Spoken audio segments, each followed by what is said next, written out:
Welcome to this video. So in this lesson, we are going to learn how to derive the moment generating function of a PDF that comes from the gamma distribution. Okay. And then we're going to state the range of values, okay, for which that PDF is valid. And then afterwards, we're going to use, we're going to state the range of values for which that moment generating function is valid. Okay. And then afterwards, we are going to use the moment generating function to find the mean and the what? The variance. All right, so we are familiar with the formula, okay, for the moment generated function, which is just the expected value of e to the power what? Tx. Okay, so now the gamma function is a continuous distribution. Okay, so it means when finding the expected value, okay, when finding the expected value, we need to integrate. So we're going to say moment generating function, which is the same as the expected value of e to the power tx, okay, is just equals to the integral. Okay, so this one starts from 0 all the way to infinity, from 0 to infinity of e to the power tx multiplied by the PDF, which is x to the power alpha minus 1, e to the power x divided by beta, then divided by beta to the power alpha, and then the gamma of alpha like that, and then the x. Okay, so the first step is to factorize, okay, whatever does not deal with x so that it comes in front of the integral. So what we have is 1 over beta to the power alpha, gamma of alpha, then integral from 0 all the way to infinity of. So now here we can combine some terms. Okay, so we have this part and this part, which will just become e to the power tx minus x to the power b. So now here we write it in a special way. We are going to factorize x. Okay, so it will be t minus 1 over beta x, and then I factorize the negative from what is inside, so it will be e to the power minus 1 over beta minus tx. So that's how I'm going to write it. Okay, so I have x alpha minus 1, and then this and this have combined, which is just e to the power minus 1 over beta minus tx, and then what? Dx. Okay, so there's nothing much we can do with this integral unless we change the variables. Okay, so that's what we are going to do. We're going to change the variables. Okay, so I'm going to say let, okay, so you always let y or whatever variable you pick to be this part here. Okay, so this part here, just leaving the negative out. So just the positive part there of this e to the power something. Okay, so just leave out the negative part. So it means my y will be equals to 1 over beta minus t and then x. So this implies that if I make x the subject here, to be x is equals to y over 1 over beta minus t. Okay, and if I find the dx dy of this function here, okay, it will be it will just be 1. Okay, so dx will just be 1 over 1 beta minus t and then dy. Okay, all right, so now let's substitute these things that we found here into the formula. Okay, so these limits will remain the same. Okay, why? Because when remember, we are changing from x to y.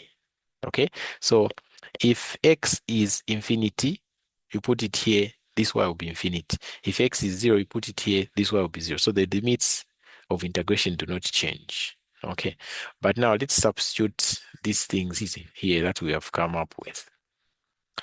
Okay, so we are saying this is equals to 1 over beta power alpha, gamma of alpha. This is the integral of 0 to infinity. Where there's x there, I'm putting this now. Okay, so it will be y over 1 beta minus t, and then to the power, okay, alpha minus beta multiplied by e, okay? So this whole part here, we have said it's y. So this will just be minus y. And then the dx, it's this part. So it will be multiplied by 1 over beta minus t, and then dy. Okay, so now it's very good to work with this integral here once we change the variables.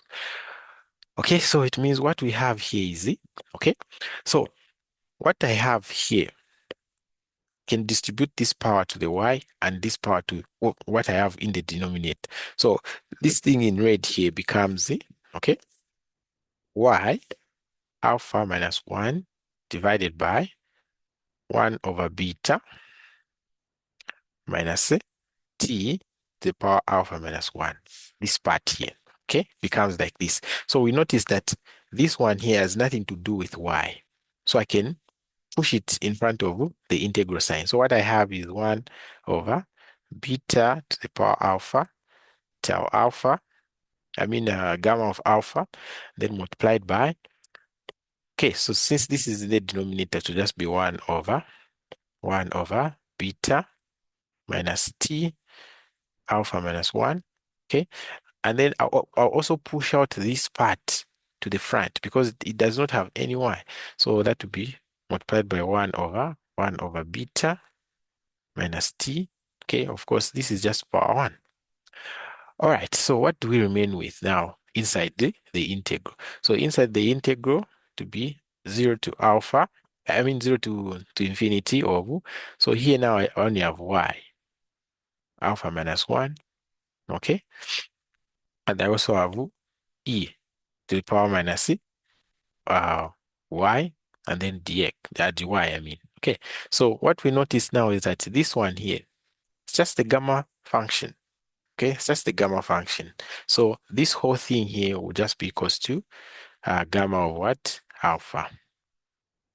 Okay, so it means we're just remaining with this part here, and then this whole thing here has become gamma of alpha.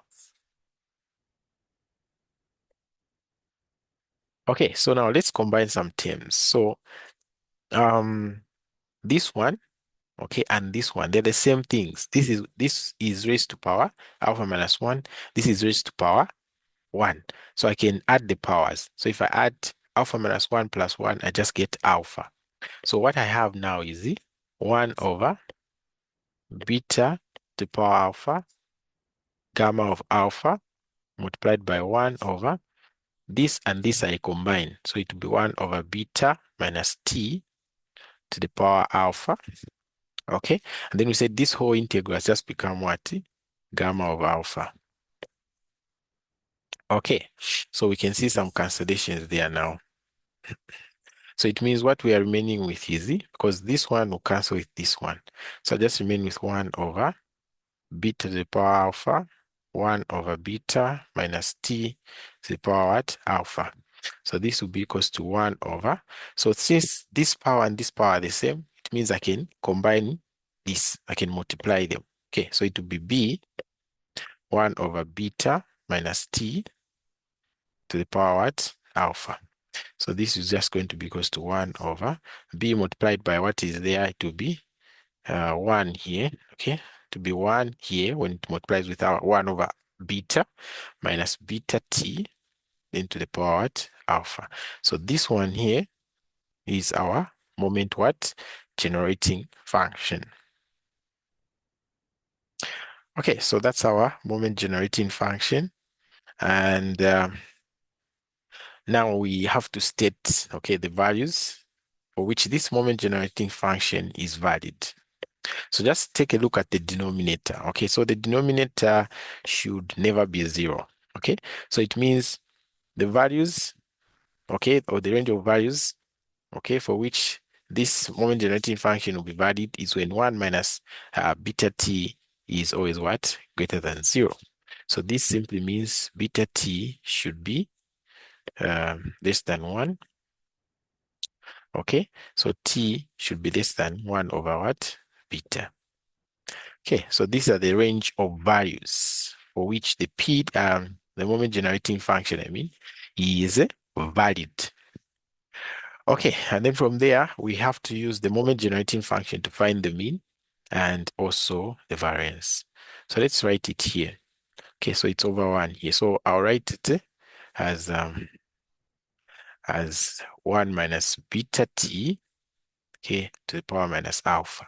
So this is the same as this. Okay, we'll just use the rules for the negative powers. So now let's derive the mean.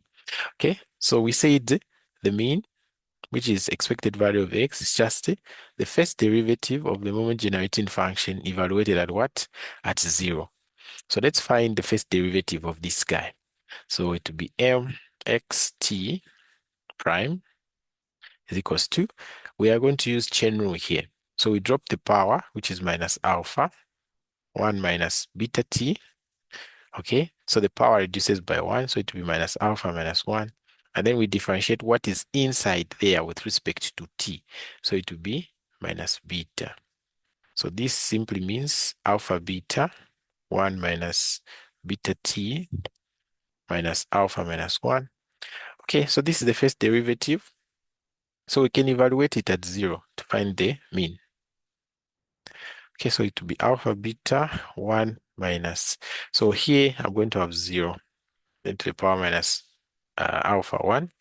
So it means this part here will just be 1. Okay, because 1 raised to power anything is just 1. So it means the final answer is just what? Alpha beta.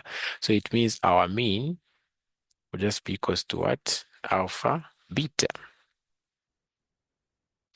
All right, so now to find the variance, okay, remember the variance is just equals to the expected value of x squared minus the expected value of x, and then we square it. So it means we have to find this one here, the expected value of x squared. Okay, so what is the expected value of x squared? So the expected value of x squared is simply the second derivative of the moment generating function evaluated at 0. Okay, so we already have the first derivative there. So let's find the second derivative. So second derivative will be equals to, we drop this power. So it will be alpha beta multiplied by minus alpha minus 1, 1 minus beta t, reduce this power by 1, so it will be alpha minus 1. It will be minus alpha minus 2 now. And then the derivative of the inside to just be minus beta. So this will be equals to, okay, this part will multiply with this. So I end up with minus alpha beta squared minus alpha minus 1. And then 1 minus beta, beta t minus alpha minus 2. So what I have now is here, I'll multiply this and this. So I'm going to get alpha squared beta squared. And then if I multiply with the minus 1, I'm going to get plus alpha beta squared. And then 1 minus beta t minus alpha minus what? T. So this here is the second derivative of the moment generating function. So when you evaluate this second derivative, okay, at 0, we're going to get the expected value of what? X squared. So let's do that. Okay, so we are going to say expected value of x squared will just be equals to alpha squared beta squared plus alpha beta squared 1 minus, here where there's t, we put 0, so to be 0 minus alpha minus 2. Okay, so we notice that this just becomes a 1. So it means to be alpha squared beta squared plus alpha beta squared. So this is the expected value of x squared. So it means we can find our variance now. So variance would be the expected value of x squared plus alpha, expected value of x squared, which is this, and then minus the expected value of x squared. So the expected value of x is this one. So when you square this one, what do we get? We get alpha squared beta squared. So this is going to be equals to, okay, we see that this part and this part will cancel. So I'll just remain with alpha beta what? Squared. Okay, so that's what I get as my variance. Okay, so we are done. So let's summarize the answers that we found. Okay, so we said the moment generating function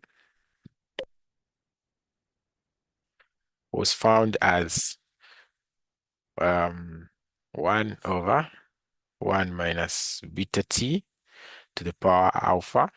If you want, you can write it like that.